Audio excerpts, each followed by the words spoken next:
Thank you for joining laptops, tablets, desktops, and other devices for accessing your EHR. What is best for your practice? We will be starting shortly.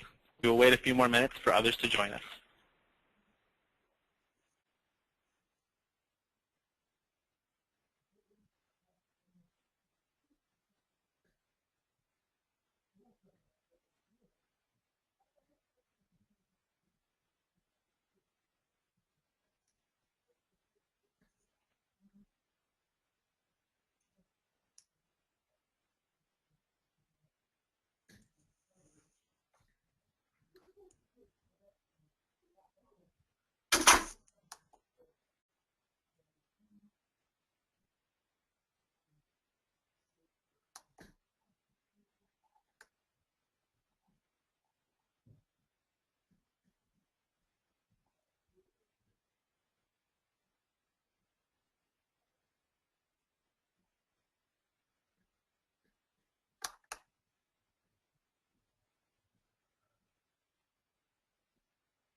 Thank you for joining laptops, tablets, desktops, and other devices for accessing your EHR. What is best for your practice? We will be starting shortly. We will wait a few more minutes for others to join us.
Thank you for joining the BioMedix webinar, laptops, tablets, desktops, and other devices for accessing your EHR. What is best for your practice? My name is Mike Hamilton, the Associate Product Manager for TrackNet PM at BioMedix, the sponsor of this webinar. Our speaker today is Dr. Michael Brody and Dr. John Juliana. Dr. Michael Brody is a nationally recognized speaker presenting on health information technologies and electronic health records. He is a featured health information technologies writer for Podiatry Management Magazine, APMA News, and the PICA newsletter. Dr. Brody received his DPM at the New York College of Podiatric Medicine, is involved in resident education at VAMC Northport, and has been in private practice for over 20 years. Dr. John Juliana, DPM, MS, is a nationally recognized speaker and author on topics pertaining to medical practice management. He is co-author of 31.5 Essentials to Running Your Medical Practice, Green Branch Publishing, founder and CEO of Collaborative Practice Solutions, CPS LLC, and holds a master's in healthcare management. He is a fellow and trustee of the American Academy of Podiatric Practice Management. He practices in Hackettstown, New Jersey. We do have 3 housekeeping notes. If you have any questions, please type them in the question box to your right. We will have time at the end of the webinar to answer some of your questions. There will be survey questions at the close of the webinar. Please take the time to answer them. We appreciate your feedback, and it will help shape future webinars. After the webinar, if you have any questions that have not been answered, you can email info@biomedix.com. At this time, I would like to introduce Dr. Michael Brody.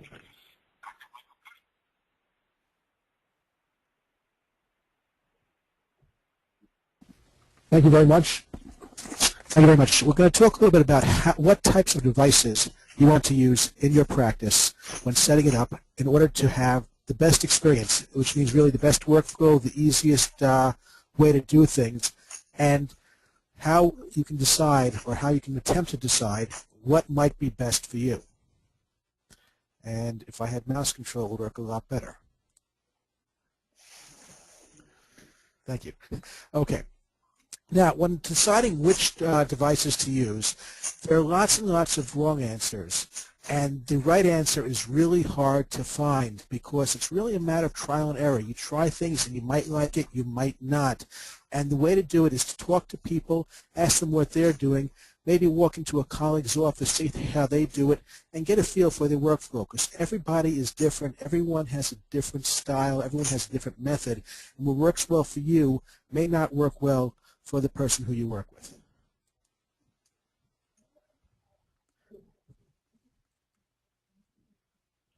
Okay, as I said, a lot of it depends on the style and preference. So some people may prefer laptops, some may prefer tablets, some may prefer desktops. Some people may prefer using speech dictation, some people typing, and it really depends on your personal preference, how you've practiced before, and how much of a change you want to make when you move from your paper records to your electronic records. The key here is that whatever you do, it really needs to support the way you practice and the workflow of your office. Now let's talk first about tablets. Tablets are computers that use touchscreens. There's no keyboard with them. They're very small, they're very thin, they're very light. The iPad's a great example of a tablet. It's not the only one out there, and in my opinion, it's not necessarily the best one out there, but it is the most common example of a tablet that people know of. Tablets have a number of advantages. They're small, they're lightweight, they're easy to carry around. They have a touch screen, which if you like, it actually can give you a lot of feedback in terms of tactile and move things around. It has built-in Wi-Fi, so if you have a wireless network inside of your office, it connects easily. Most tablets have front-facing cameras. They may have front and rear-facing cameras, but they have a camera so that when you're holding the tablet up to you, there's a camera pointed towards the patient, and you can use the tablet to take a picture of the patient's foot and import it directly into the EMR, which a lot of people really enjoy about tablets because it helps them to capture images in the EMR very easily. In addition, many tablets have styluses, so that way if your EMR can capture signatures, you can use a tablet to capture the signatures. Tablets also have some disadvantages. Tablets do not have a real keyboard. They have a virtual keyboard, which a lot of people do not care for. Tablet screens tend to be relatively small. The largest tablet screen these days are 10 to 11 inches. And tablets are not very durable. They do not bounce. There are some exceptions, but for the most part, you drop a tablet and you can just drop it in the garbage. So if you're going to use tablets in your office, always have two, because if you get used to a tablet and your tablet shatters and you don't have one to pick out of the drawer to use again, you're going to be out of sorts. So if you're going to use tablets, always have an extra one in the office. Tablets do not have CD drives in them, so if a patient brings you a disk with images on it, you're not going to be able to use the tablet to view the images. And tablets do not have Ethernet ports, so they cannot connect to a hardwired network. Now, I've been playing with some tablets. I've used the iPad, I've used Windows tablets, I've used Droid tablets, and I find that the small screen for me is a major detriment. It is difficult because I end up scrolling back and forth on the screen, and it's much harder to control the EMR and get data in. So after having tried a number of different tablets, which are now all sitting on my shelf, I have stopped using tablets in my practice. I do use them when I travel on planes. I load movies on them and watch the movies, and they're wonderful for that, but I do not use tablets. Also, I do not like the virtual keyboards. I like the feedback of feeling the key go down and come back up. Yeah, Mike, if I can interject here. Good evening, everyone. This is John Juliana. Hope all is well with everyone. I agree with Dr. Brody. While I'm a heck of a lot younger than Dr. Brody, my eyes also Just kidding, Mike. My eyes also are just not able to see everything that I like to see on a tablet. So I use a workstation in a treatment room. As Dr. Brody has mentioned, there are some huge advantages of having a tablet, particularly with the way we like to interact with patients, making eye contact with them, facing forward to them. The tablet is much more conducive to that, where a workstation in my treatment room is off to my side and it's rather bulky. And for that reason, namely, I don't necessarily spend much time interacting with the computer in my treatment room. I spend it with the patient, but it gives my staff the opportunity to interact with that workstation while I'm treating the patient at least. What I do in the treatment room is I actually use the workstation because I bring up patients' histories, I bring up lab reports, I bring up x-ray images, and I actually do a lot of interaction with my workstation in the office. I have a workstation in each treatment room also, and in fact when I bring up images, especially x-rays, I will tend to turn the screen towards the patient so they can see it. In addition, I have a slave screen off of my computer so that way the patient can see what I'm doing at all times within their medical record. Yeah, exactly, and certainly a tablet would be much harder for the patients to visualize things like that. On the other hand, we'll talk about tablets. If you're traveling around or seeing patients in a nursing home or patients in a hospital, tablets can be a wonderful thing because if you can access the patient's images on a tablet bedside, maybe preoperatively, and show them the x-rays on the tablet, that is a very, very nice educational tool. So in that particular venue, tablets really do lend themselves very, very well to communicating with patients and showing what's going on. In addition, tablets that are properly configured can be used to configure consents preoperatively in the operative area. Now, convertibles are the next step up in terms of size and weight. They are larger than tablets, and they're able to switch from a tablet to a laptop. If you look at the image over here, you see the screen actually swivels, so it can be in laptop mode, or it can swivel it all the way around, fold it down, and it can act as a tablet. So it's more than a tablet, and that has more functionality, but it also has some disadvantages. The advantages are, once again, it's small, it's easily transportable. It also has a touch screen, so all the aspects of a touch screen are still available to you. It has a full keyboard. Once again, it has Wi-Fi. Very often, it will also have a built-in camera for you to take pictures of patients, and it does have the stylus.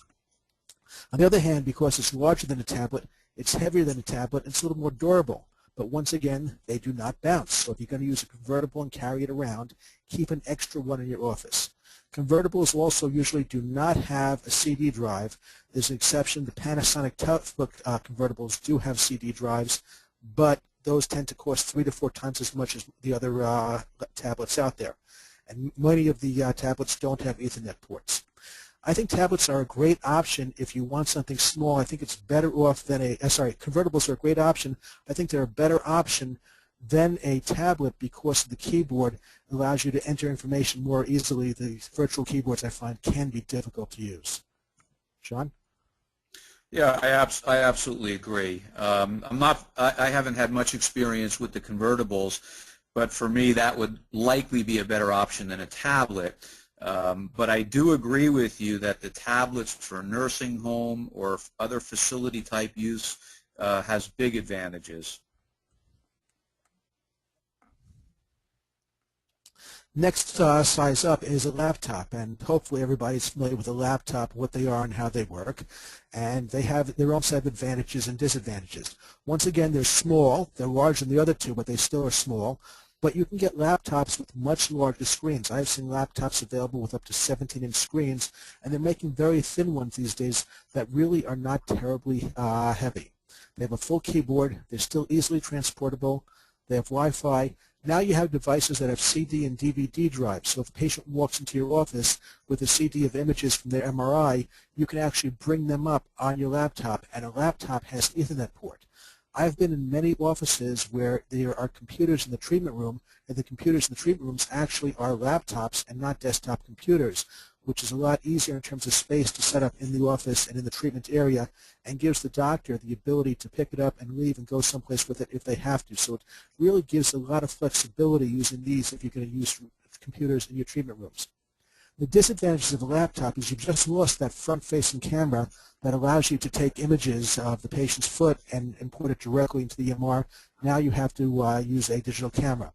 You don't have a touch screen, you don't have a stylus, so if you like using those and you want to capture signatures, you're not going to be able to do that with a typical laptop. Laptops also are heavier than the tablets and the convertibles, therefore they are portable, but they're not terribly portable. They're more sturdy, but still they don't bounce, and once again the potential disadvantages, they are heavy. John, any comments here? Yeah, I would say that the laptop alternative is definitely an emerging concept that most practices that I'm working with seem to like the best.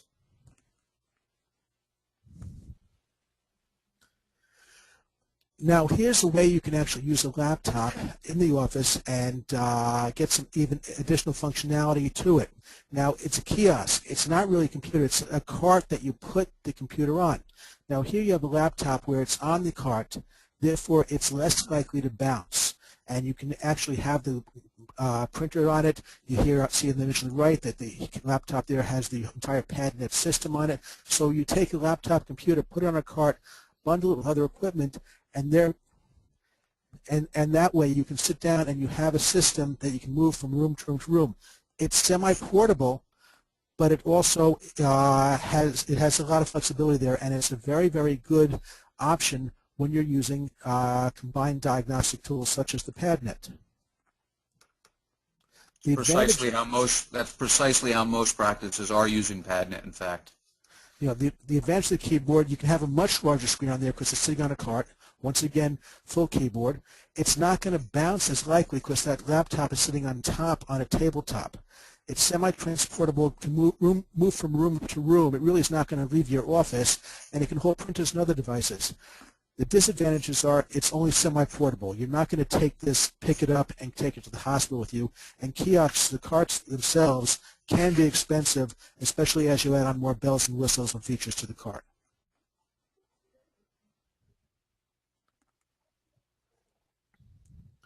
Now, when we talk about kiosks, kiosks are extremely well suited to environments where you're going to move the equipment around from room to room, and the PadNet is a great example of that. In addition, they're suited well to large clinics or hospitals where you want to have one computer that can go to room without having to outfit every single room with a computer. So in that case, it works out very nicely. Kiosks, generally speaking, if you're not bundling it with additional hardware, can be a little bit bulky for small practices having to roll them up and down the hallways. John, anything you want to add on this? The only disadvantage that I see of having a kiosk as your sole entry point for data is the fact that only one person is going to be able to interact with it at a time, whereas in most practices, including mine and I believe yours also, Mike, an assistant is having some interaction while at the same time we're with patients, or they're having interaction with the electronic health record in other treatment rooms with a patient, gathering meaningful use data and other information while we're using either a laptop or some other type of desktop within another treatment room. Well, what I have seen is practices where the assistant goes through from room to room, gathering meaningful use, getting the vitals, etc., and the assistant walks around and has a kiosk, and on that kiosk they've got their tools to collect the blood pressure and other tools that allow them to collect various pieces of information necessary for meaningful use. They've got clipboards on there for patients to fill out, and the assistant actually has their dedicated kiosk that they take with them from room to room to room. In the meantime, there are computers in the treatment rooms for the doctors to use, and the assistant is using the kiosk for the other options. I see. Yep. Now, desktop computers are what we've all grown up with. At least I grew up with. I don't think they were around when John was younger.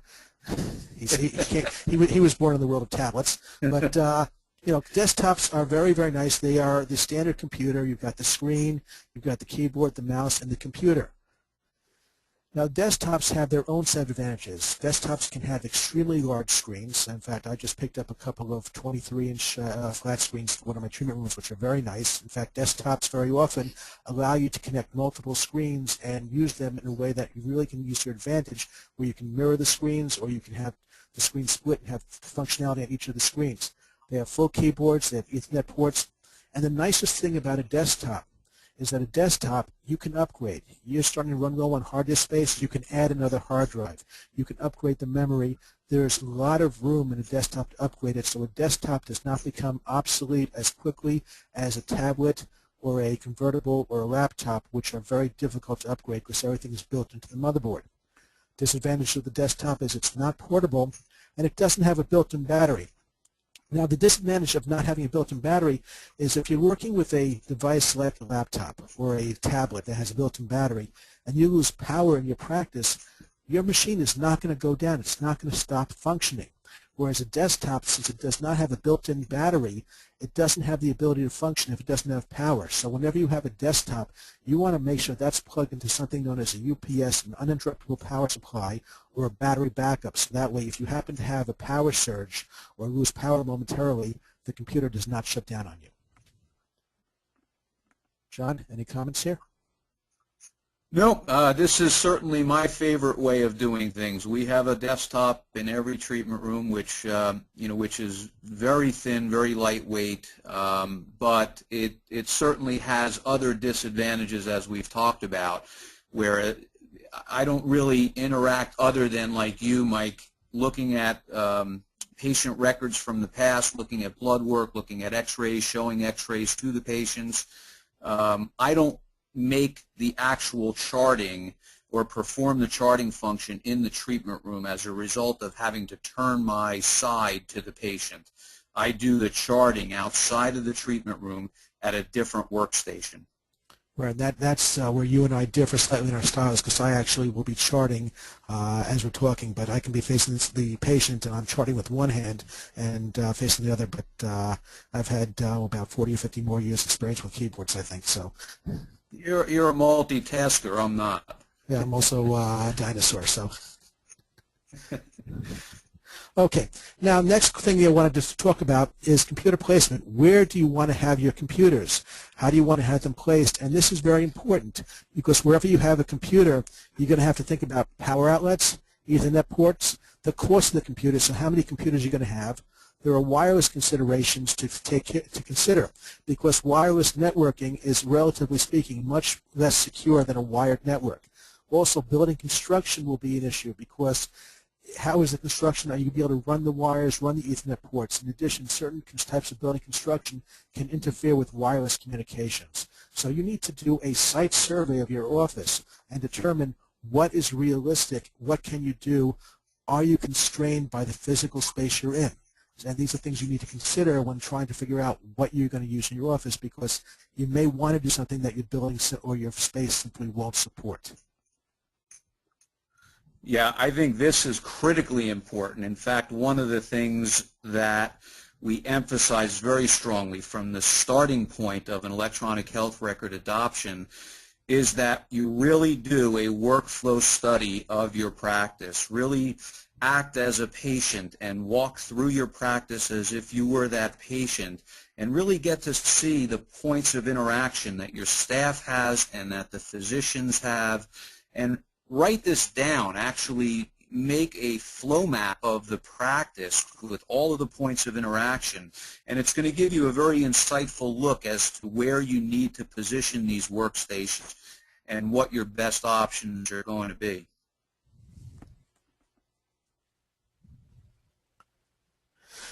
Now, we talked a little bit about this in our discussions back and forth, but here we're going to be, shall we say, formal about it and talk about using computers in the treatment rooms. The advantages of having it in the treatment room is that it gives you easy access to patient information in the treatment room. It's easy to use the computers to show the patient medical images such as x-rays, and it allows for entry of the chart while the patient's in front of you. So that way I use it because when I go through things, I tend to look and double-check things and confirm things in the chart and check off that I've confirmed them.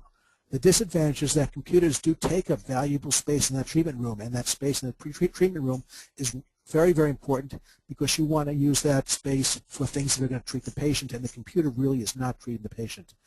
Also, as John will talk about, the computer can really cause a disconnect between the doctor and the patient. Yeah, I think as a little insight to what Dr. Brody and I have the privilege of doing throughout 2012, which is the PICA Risk Management Series, we're going to be focusing a lot on the caveats of computers in the treatment room and the whole electronic health record initiative, whereby we really have to pay attention to the fact that there's a patient in front of us and we can't be interrupted, or we can't be somehow our attention can't be diverted to things like meaningful use when we have the patient in front of us. And this is why it's critical to really reassign staff during the whole EHR adoption to be sure that you're delegating tasks to them, such as the inputting of data and the recording of blood pressure and the recording of smoking status and many other meaningful use criteria, so that we can stay focused on the staff. Many physicians that I speak to and consult with, in fact, are not quite used to the whole art of delegating. They've done a lot themselves throughout history, and this is a time really where you have to not only draw the workflow of your practice, but also take a look at job descriptions and figure out who's going to do what, when, where, and how as you go through the adoption of the electronic health record.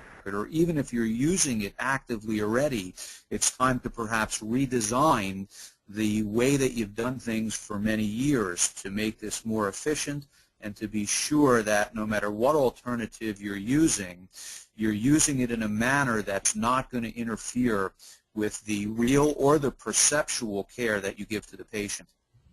Right, and that speaks to, in the past, the warning was, remember to treat the patient, not the insurance plan.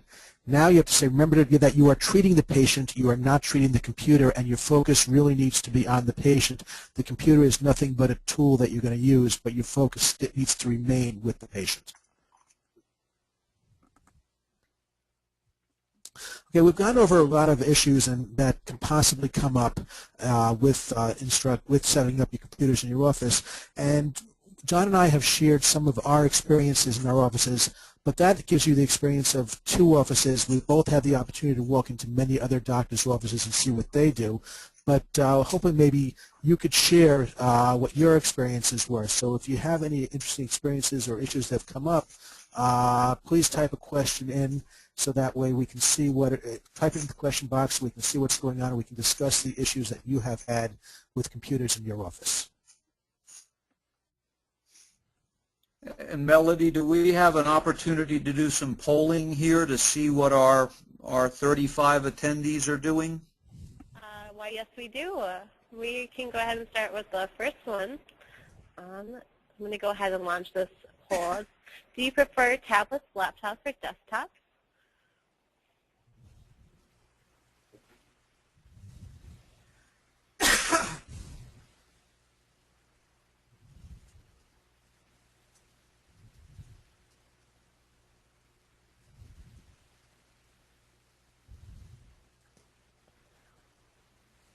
Okay, so a majority of the people here prefer laptops. That's not surprising because, as I said before, laptops can function as pseudo-desktops in the treatment room and do have a certain amount of portability. So the majority like laptops, second is desktops. The least favorite one are the tablets.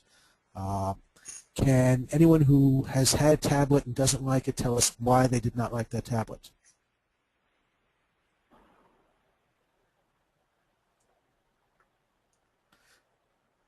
Okay, Peter has an Asus EE tablet. It's a touch screen. He can hold it in his hands, look at it, look at the patient, send out prescriptions immediately, and education materials. So it looks like Peter is using the tablet almost like a clipboard in order to, and he's using it in a way that doesn't prevent him from interacting with the patient, and that's a great use of a tablet.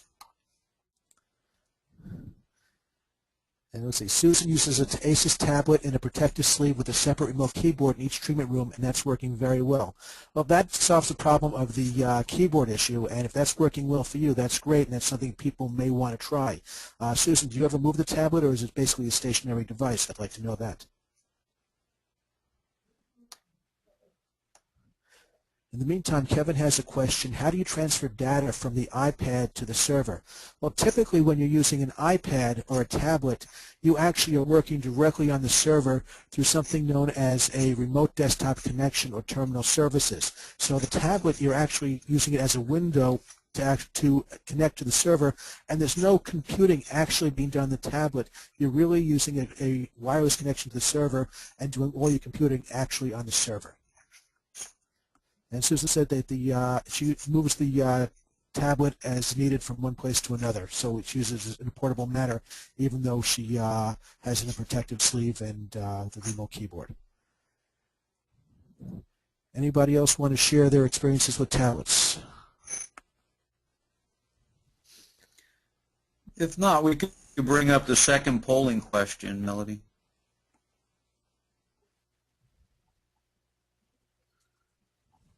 The next one is, are you currently using a tablet to access your EHR?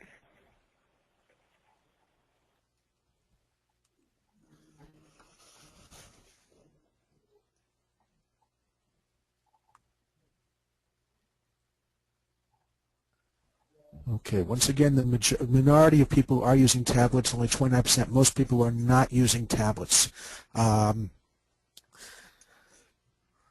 Let's see. I think we pretty much covered the question of tablets, so let's move on to the next poll question.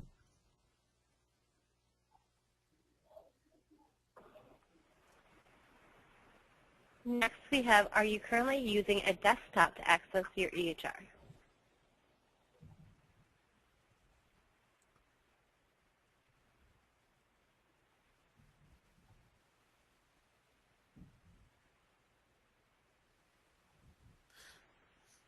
And here we see the majority of people are using desktops. What I find surprising is that about a third of the people responding are not using a desktop at all, and your office is either a completely laptop or a combination of laptop, convertible, and tablet. And that does surprise me. I would expect that most of the people would have at least one desktop in their office for accessing the EHR. But this speaks to the desire for many doctors to be as portable as possible and as flexible as possible. Does anyone want to talk about their experience with laptops?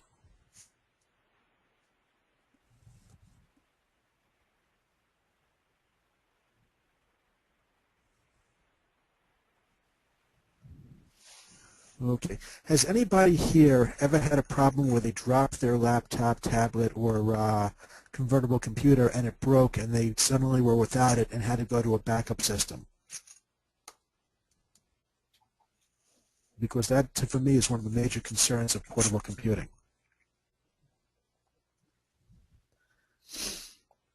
And I'm seeing no, let's see. Peter is somebody who actually uses the offline mode of TrackNet so that he could take it home and access his EMR from home, which is a great function of the software. Okay, and Vince is asking a question, how many people here utilize a combination of laptops and desktops in their office? Can we set up a poll quickly on that particular question?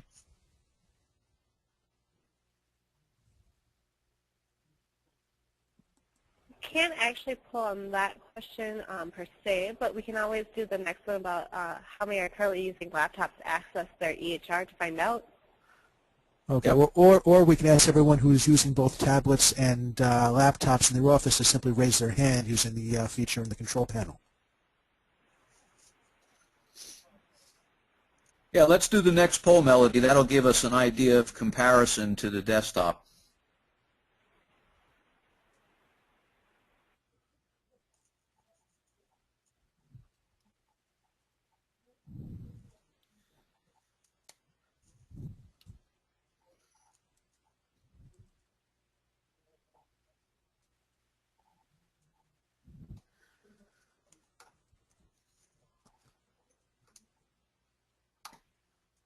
Okay, so most people who are here are using a laptop to access their EHR, so it looks like a lot of people are using a combination of both, and Right. laptops seem to be definitely the device of choice. Right. Michael, with a laptop, do you go offline?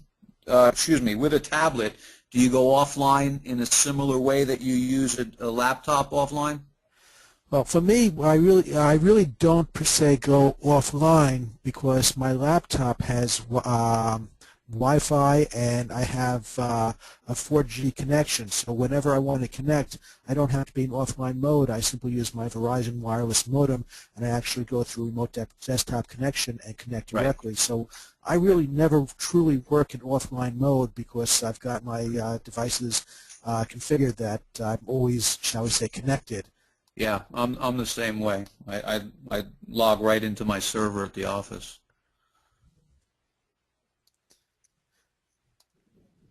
Is there another poll, Melody? Why, yes, there is. The next one is to use a hardwired workstation in the treatment rooms.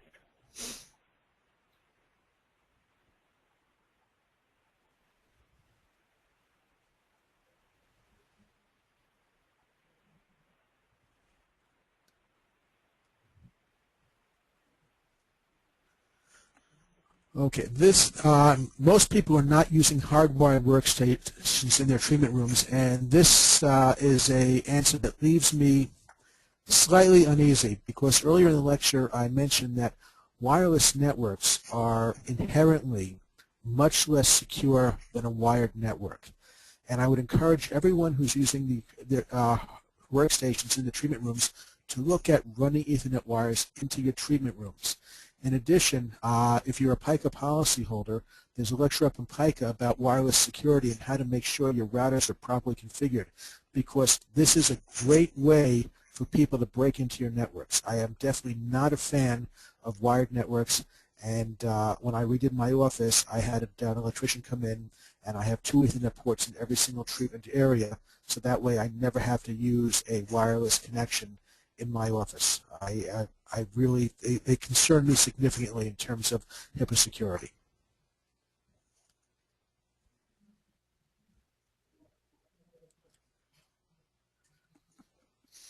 Okay, does anybody have any questions on anything that we've gone over today, or have anything else they want to share with us?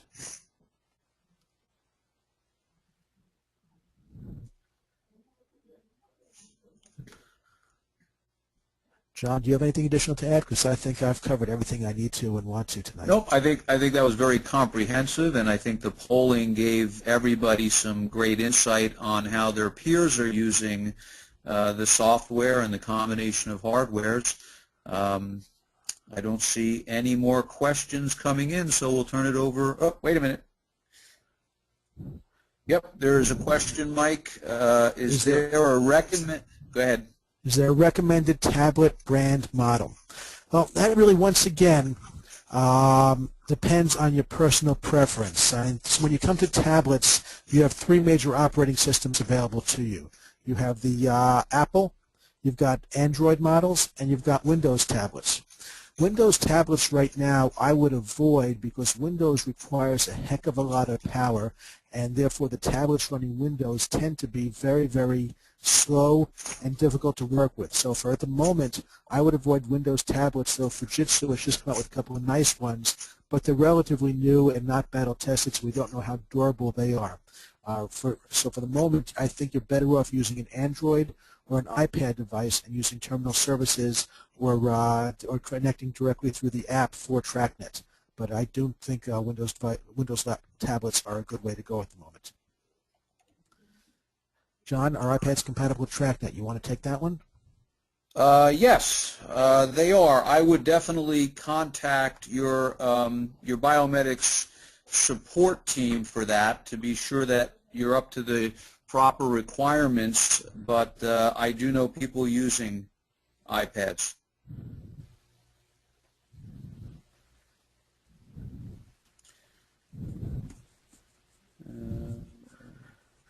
Okay, some people are saying that the Asus tablets are running Windows 7 Professional and they are very fast. I have not had a chance to play with the Asus tablets. They're relatively new, and once again, I'm not familiar with them, but most of the Windows tablets I've seen really have not done incredibly well. John, have you had a chance to look at the Asus tablets? No, no experience with them at all. Okay. And question from Kevin, do I have the same security concerns using wireless laptop as with wireless desktops? My concern is with wireless, whether it be a tablet, convertible, desktop, smartphone, or desktop computer with wireless. My concern is the wireless communications.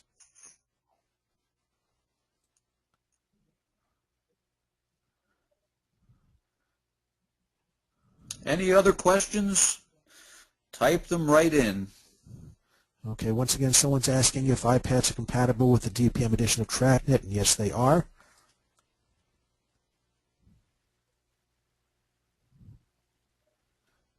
Okay, John, you want to take this question about TrackNet being designed to run on a PC, unable to use the iPad remotely since it's Mac? Yeah, I'm not qualified to answer that regarding the remote login using an iPad. That would be something I would defer to, to the BioMedix team. And Kevin's asking me if my laptop is wired. Yes, it is. When I walk into a treatment with my laptop, I've got the Ethernet cable sitting there on the table, and I pop it right in. So yes, my laptop's actually using wired mode. I do not have a wireless network turned on in my office. That's the way I've seen it done for everybody who's using laptops, pretty much.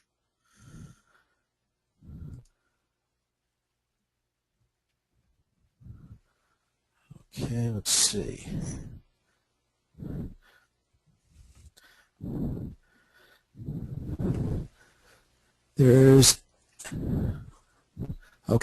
Question: Does a wireless network violate HIPAA high-tech? Wireless networks do not violate HIPAA high-tech, but when you have a wireless network, in order to be compliant, you have to make sure that you've instituted all appropriate security in your wireless network and documented all the security that you put into it. And there can be a lot of security, and depending on the size of your practice and how many doctors are involved, you may have to put in some very, very advanced security. The most basic security is the security built into your wireless router.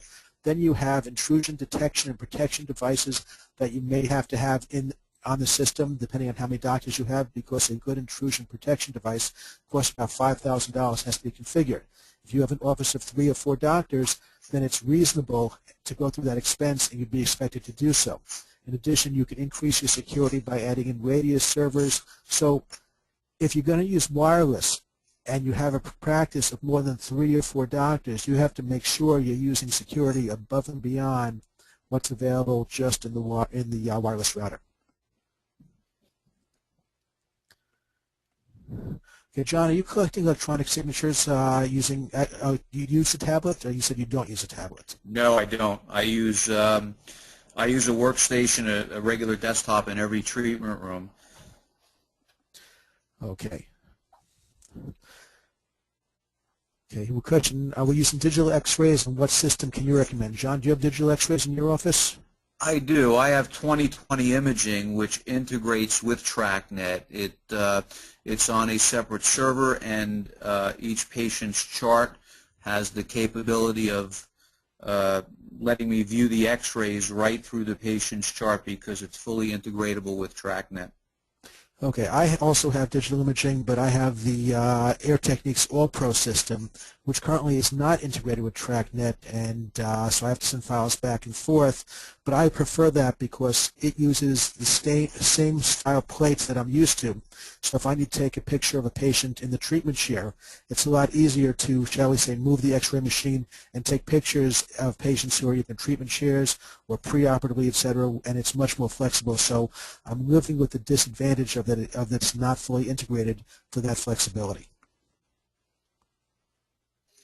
There's a question from Glenn that I do want to, again, defer right to BioMedix because I'm not quite certain how the iPad is used with TrackNet. Again, I'm a PC user, but I'm fairly certain there were people using it successfully, but I'm not 100% certain of that, so please contact the customer support.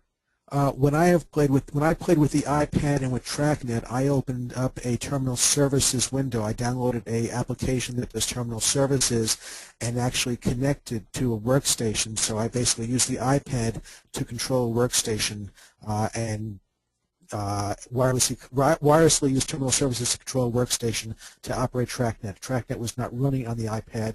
The iPad was basically a remote control for my computer. Okay. So then maybe it was you that I spoke to. Could be, but that's known as terminal services. It works reasonably well, but as I said, I don't like tablets because the screen is simply too small for me.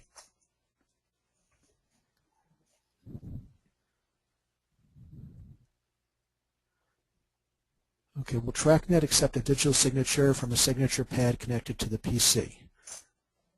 John, I don't use signature pads, so I don't know. What I don't. Yeah, I don't either.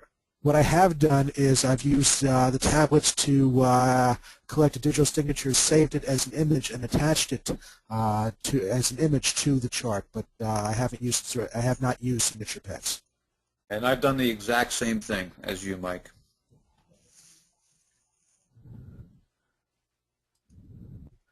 Okay, do we have any other questions coming in? Your modem will only accept 4 Ethernet cables. How would you connect a 5th PC? Well, actually, you're not talking about a modem there. You're talking about your either switch or router. If you don't have enough ports on your switch or router, then go to Best Buy, Staples, and buy a Ethernet switch. Not a router, a switch, because a router tends to assign IP addresses where a switch will not. And you take the switch, and you take the output from your current router, take it to the input of the switch, and you take one port, and you can turn it into 4, 8, or 16. But you want to make sure you get a switch and not a router. That way you can expand your routers and add more ports.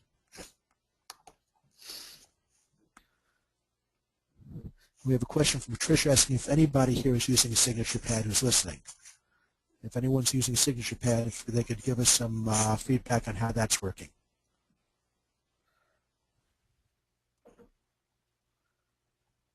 Okay, no one's responding, so it does not appear that anyone who is here today is using a signature pad.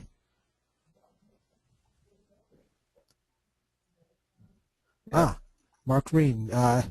Yes, signature pads work quite well, so he's using it currently.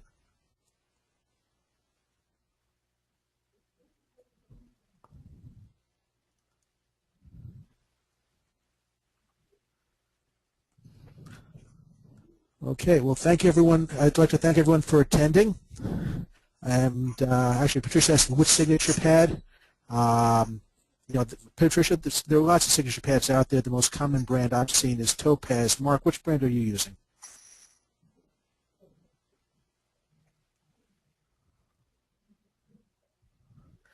Mark does not know which brand he's using, but the most common brand out there is Topaz, and a lot of people who have them say that they work well, though Misha says that she uses a signature pad, but the program that with it is unstable. Misha, what brand are you using? Watch, it's going to be Topaz, which I just said. Yeah.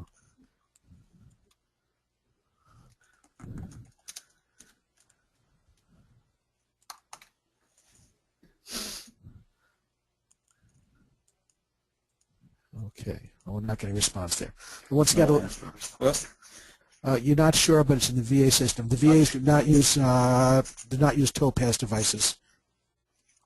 I forget the brand. I actually work at a VA hospital every Monday, and so I've seen them, but they're not Topazes.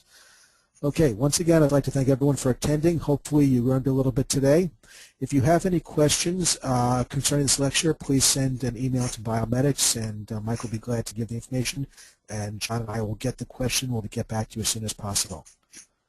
Okay, question, can I recommend a scanner? Kevin, what type of scanner are you talking about? Are you talking about a scanner for paper, a scanner for credit cards, a scanner for insurance cards?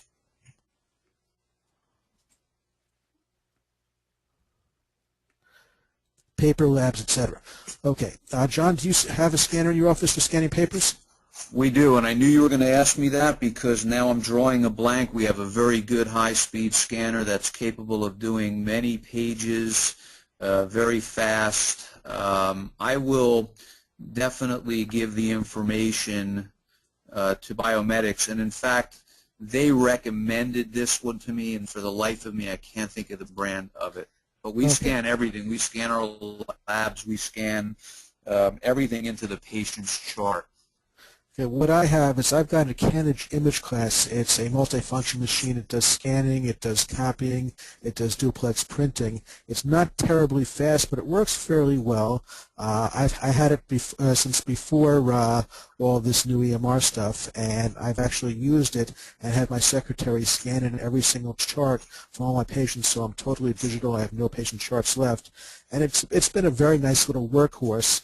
I picked it up at Staples for about $600, and because it's a copier, fax, and scanner, I've been extremely happy with it.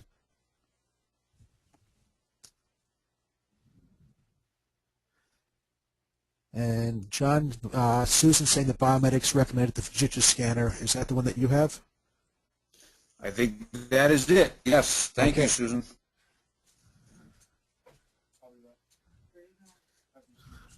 Okay. Any other questions or comments?